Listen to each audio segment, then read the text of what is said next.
chers amis de la nature et de la photo, j'ai une de ces vues à vous raconter. Mais je ne sais pas si c'est ça que je vais prendre en photo aujourd'hui. Aujourd'hui, j'ai prévu au programme une petite review rapide de la DJI Osmo Pocket 3. J'ai finalement mis à jour mon matériel vidéo. J'espère que ça vous plaît et surtout j'espère que ça va rendre bien. En tout cas, je vous donnerai mes impressions à la fin de la vidéo. Si vous êtes intéressé pour l'acheter, vous aurez mon avis dessus. Et le gros sujet d'aujourd'hui, c'est comment repérer vos endroits pour prendre des photos. Je vais donc vous donner des astuces météorologiques et géologiques.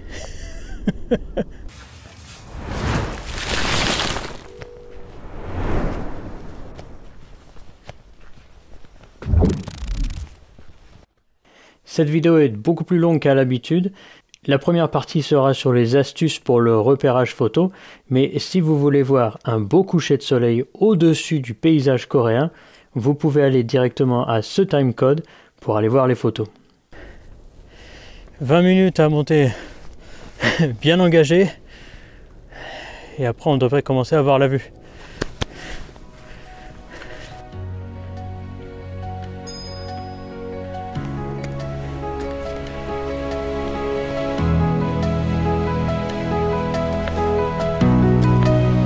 Allez, j'arrive au bout.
Si vous avez déjà randonné en Corée du Sud, vous savez qu'il y a quelque chose qui ne manque jamais, c'est le réseau téléphonique. Sauf à cet endroit-là. Et du coup, je vais être obligé de vous retrouver en studio pour parler du sujet du jour. Comment trouver nos endroits, comment trouver le bon moment pour y aller, et comment savoir où est le soleil à l'endroit où nous prenons les photos. Alors commençons par le début, les endroits que vous voulez prendre en photo. En général, c'est le plus facile. Vous pouvez regarder les réseaux sociaux, Instagram, Facebook, AllTrails, FatMap, tous les réseaux sociaux, toutes les cartes qui sont à votre disposition. Il y en a vraiment beaucoup. Les guides touristiques, ça peut aider aussi. Et bien entendu, toutes les sources d'autres photographes sur ces mêmes réseaux ou sur Internet ou même dans les livres. Vous pouvez trouver énormément d'informations sur comment aller à quel endroit. Ça, c'est le plus facile, je ne m'éternise pas là-dessus. Le plus compliqué, c'est de choisir le bon moment. Et pour choisir le bon moment, bien entendu, il faut que la météo soit avec nous. Et pour ça, tout ce que je vais vous présenter aujourd'hui est gratuit, donc vous n'avez aucune inquiétude à avoir. Je ne suis pas sponsorisé non plus, 300 abonnés. Évidemment, je ne suis pas sponsorisé. J'utilise ces applications tout le temps. Donc je vous donne en fait ma manière de fonctionner. L'application que j'utilise s'appelle Windy. On va aller dedans maintenant. Vous voyez donc une carte des vents de la région du monde dans laquelle je suis. Et pour l'endroit où j'habite, c'est-à-dire vers Séoul, voilà, vous pouvez avoir la météo. Ça c'est très bien, mais regardez en dessous. Vous pouvez avoir les nuages avec un diagramme de l'altitude des nuages. Et vous pouvez voir que par exemple demain, enfin cette nuit à 3 h du matin, il va un petit peu pleuvoir et les nuages vont être à très basse altitude, ce qui peut être tout à fait intéressant pour certaines personnes. Demain aussi, tiens, il va pleuvoir juste à 6 h quand on rentre. Mais ça n'est pas tout pour cette application. Regardez, elle est très riche en couches et en informations en général, notamment pour les nuages. Donc là, vous pouvez voir les nuages qui traversent le pays c'est par 3 heures. Je crois que si vous payez, il y a une version payante, bon, c'est heure par heure, mais bon, vous comprendrez vite comment ça fonctionne, même si c'est que par 3 heures. Surtout quand on parle de nuages, vous pouvez voir ici, Low Clouds et Cloud Base, donc les nuages bas, et à quelle altitude ils sont, là en bas on le voit, et pareil pour Cloud Base, donc la base des nuages. Vous pouvez voir en fonction des couleurs quelle altitude les nuages ont. Une dernière chose super importante pour nous les photographes de paysage, c'est le brouillard. Et cette appli nous le dit aussi, regardez, brouillard ici, fog. Alors en hiver en général en Corée il y a très peu de brouillard. Mais par chance, là, vous voyez, il y en a 3 dans le sud de la péninsule. C'est magnifique parce que je suis sûr que si je vous montre le lendemain, il n'y a plus rien. Cette appli Windy, elle est vraiment une aide ultra précieuse quand vous voulez choisir la météo. Windy, je vous la conseille très chaudement. Alors, étape numéro 2, vous avez décidé, comme moi dans cette vidéo, de prendre une photo du coucher de soleil, mais vous ne savez pas exactement où se couche le soleil. Eh bien, j'ai 2 manières de le savoir. Une directement sur place et une à la maison. Alors commençons par celle à la maison. Ok, donc on est devant l'ordinateur. L'application dont je veux vous parler, vous la connaissez certainement, c'est Google Earth. Donc cette appli, même si vous la connaissez, je suis pas sûr que vous connaissez cette fonctionnalité qui est tellement utile. Ça c'est la vue de Séoul, vous la connaissez peut-être. La plateforme sur laquelle je vous ai parlé juste avant est ici, on va donc y aller. L'ordinateur va ramer un bon paquet. Voilà. Et là, ce que vous allez faire, c'est zoomer au maximum. Et on y va. Ce que je veux vous montrer, c'est comment est-ce que vous pouvez vérifier où est le soleil quand il se couche ou quand il se lève à un jour précis de l'année.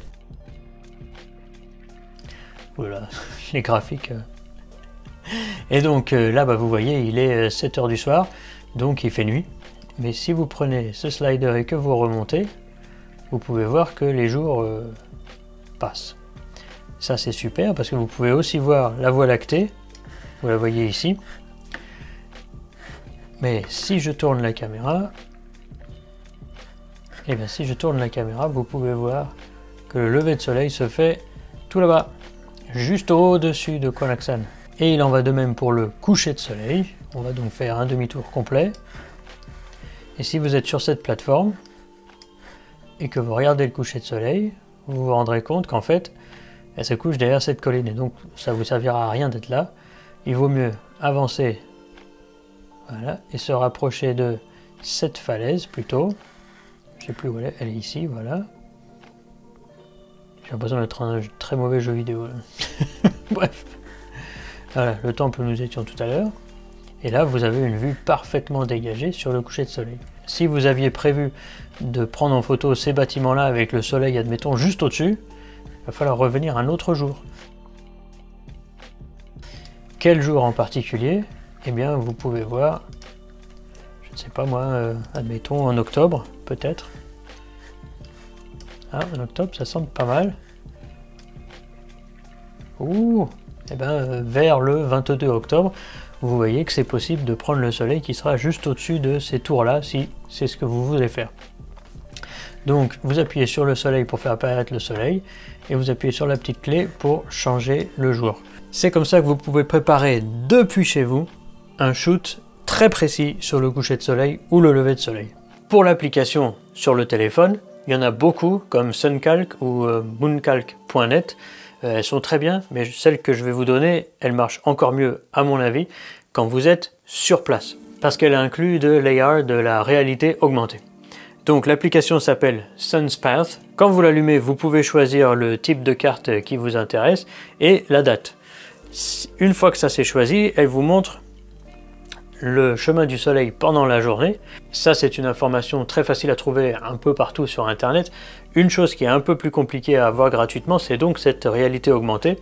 Là, il fait nuit, donc voilà, je vais vous mettre une vidéo que j'ai enregistrée hier. Mais en gros, vous allumez la réalité augmentée et vous voyez où se couche le soleil. Ou alors, à l'opposé, où se lève le soleil. Et aussi avec l'heure. Ah oui, ça c'est bien. Et aussi avec l'heure. Du coup, si vous avez la chance de visiter votre spot avant d'aller prendre des photos, vous pouvez préparer votre shoot de cette façon-là et c'est vraiment très précis. Voilà donc pour SunPath, aussi un outil très utile. Ici vous voyez ces deux rochers très spectaculaires et si je me mets ici, ça peut donner une très belle vue et en plus vous voyez comme la lumière du soleil tape sur les rochers. Ça y est, les explications techniques sont terminées, on va enfin pouvoir passer à la partie photographie du coucher de soleil. Bon, celle-ci je l'ai prise pour le plaisir, car comme vous pouvez voir, il y a pas mal de pollution au-dessus de la ville, mais contrairement à ce que vous pouvez penser, ça c'est une excellente journée pour Séoul. Vous voyez le coucher de soleil qui va bientôt arriver et qui va projeter une lumière, je l'espère, orange, chaude et forte sur ces rochers au-dessus de la ville. C'est mon plan pour ce soir. Et il va falloir que je me dépêche parce que vous l'avez peut-être remarqué, mais il y a pas mal de pollution aujourd'hui. Mais cette lumière sur le rocher là, c'est du miel. Encore une petite dernière astuce avant que je vous montre la photo et la composition. Vous voyez ce rocher là, il a l'air grand par rapport à moi. En vrai, il est grand par rapport à moi. Mais quand je le prends en photo, regardez. Et si je vous montre cette vue comme ça, il est un peu écrasé, un peu étiré comme ça. Ce que je suis en train de faire ici, ça se voit peut-être pas, mais j'utilise mon grand angle et je baisse mon appareil photo. J'ai baissé mon appareil photo un peu plus de manière à ce que le grand angle étire le rocher vers le haut.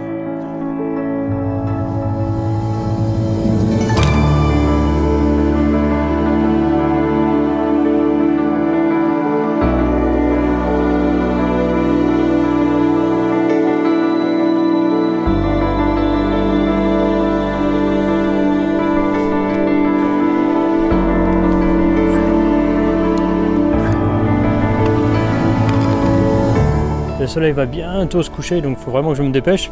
En niveau compo, c'est pas trop compliqué. J'ai mis un gros triangle rocheux ici, avec un peu de texture dessus, parce que la texture, c'est toujours bien. Ensuite, le triangle de cette colline-là, j'ai oublié le nom, mais enfin bref, ça fait partie de cette montagne-là. Et donc la vue, voilà, je baisse un peu. Et donc la vue avec le coucher de soleil, là, magnifique, qui est juste derrière.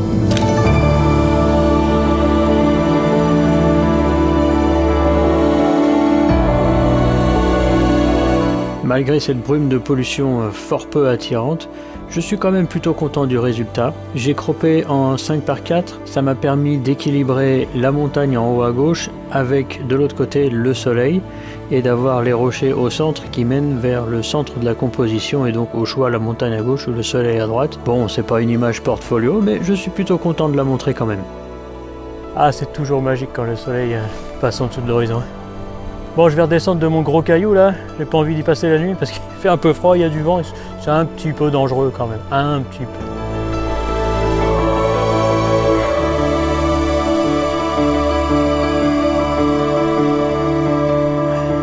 Je vais laisser le soin à Romain de la maison pour vous donner mes réflexions sur la DJI Osmo Pocket 3, mais juste comme ça mes premières impressions en utilisation nature. Génial. Ses capacités en basse lumière, comme vous le voyez sur cette vidéo, sont incroyables. Je sais que c'est à cause du capteur et de la petite résolution qu'ils ont mis dessus, qui est un choix que je pense excellent. Et résultat, eh bien, vous voyez, dans cette vidéo, je voyais un peu le ciel, mais je ne voyais aucun détail sur la falaise, ou en tout cas sur la face de la montagne devant moi. Et l'Osmo Pocket l'a vu. L'exposition automatique, ça marche bien, 90% du temps. Et puis il y a 10% où ça part un peu en vrille. Bon, on fait avec. Hein. On peut bien sûr le faire en manuel. J'aurais aimé ne pas avoir à aller dans les menus à chaque fois que je veux changer mon exposition. C'est pour ça que je la laisse en automatique. Mais bon, vous l'avez vu dans la vidéo d'aujourd'hui. C'est tout à fait acceptable, c'est tout à fait utilisable pour YouTube, donc pour vos vidéos de vacances, de famille, d'événements, je ne sais quoi, je peux vous la recommander sans aucun problème. Les aspects négatifs, j'ai toujours peur un peu de taper la gimbal, là, bien qu'elle est solide, hein, je la sens, regardez, elle est vraiment solide, mais bon, on ne sait jamais, un arbre, un caillou, c'est quand même plus solide.